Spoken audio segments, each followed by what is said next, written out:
សន្តិសុខសណ្ដាប់ធ្នាប់សង្គមប្រយុទ្ធប្រឆាំងនឹងឧក្រិដ្ឋកម្មជាការងារអាទិភាពបំផុតរបស់រាជរដ្ឋាភិបាលកម្ពុជា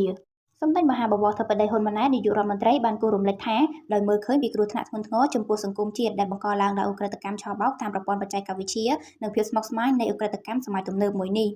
ដែលមានបណ្ដាញប្រតិក្រឡាគ្នាពីប្រទេសមួយទៅប្រទេសមួយរាជរដ្ឋាភិបាលនីតិកាលទី6នៃរដ្ឋសភារហូតដល់ដើមនីតិកាលទី7នៃរដ្ឋសភាបានចាត់វិធានការជាច្រើនលើឧក្រិដ្ឋកម្មនេះដែលទទួលបានលទ្ធផលវិជ្ជមានជាច្រើនតាមរយៈសារពិសេសផ្ញើជូនចំពោះបងប្អូនជនរួមជាតិកាលពីព្រលប់ថ្ងៃទី13ខែមករាសម្ដេចធិបតីបានបញ្ជាក់ថាការសម្រេចចិត្តរបស់រាជរដ្ឋាភិបាលនីតិកាលទី7នៃរដ្ឋសភាក្នុងការកំណត់ថាការប្រយុទ្ធប្រឆាំងនឹងឧក្រិដ្ឋកម្មគឺជាកិច្ចការអាទិភាពក្នុងរបៀបវារៈនយោបាយរបស់ខ្លួនគឺពុំមែនជាការចៃដន្យឡើយ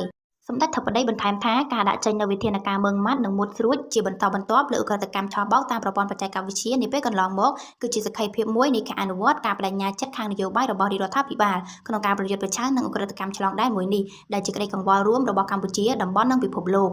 បើតាមសម្ដេចធិបតីសន្តិសុខនិងសណ្ដាប់ធ្នាប់សង្គមនិងការប្រយុទ្ធប្រឆាំងនឹងឧក្រិដ្ឋកម្មគឺជាអាទិភាពមួយនៃគោលនយោបាយរបស់រាជរដ្ឋាភិបាលដើម្បីធានាការរស់នៅសុខសាន្តរបស់ប្រជាពលរដ្ឋហើយជាការប្រយុទ្ធប្រឆាំងនឹងឧក្រិដ្ឋកម្មឆបោកតាមប្រព័ន្ធបច្ចេកវិទ្យាគឺជាចំណុចដ៏សំខាន់នាពេលនេះបន្ថែមពីលើកិច្ចខិតខំប្រឹងប្រែងលើកិច្ចការអាទិភាពសំខាន់ៗរបស់ជាតិផ្សេងដែរ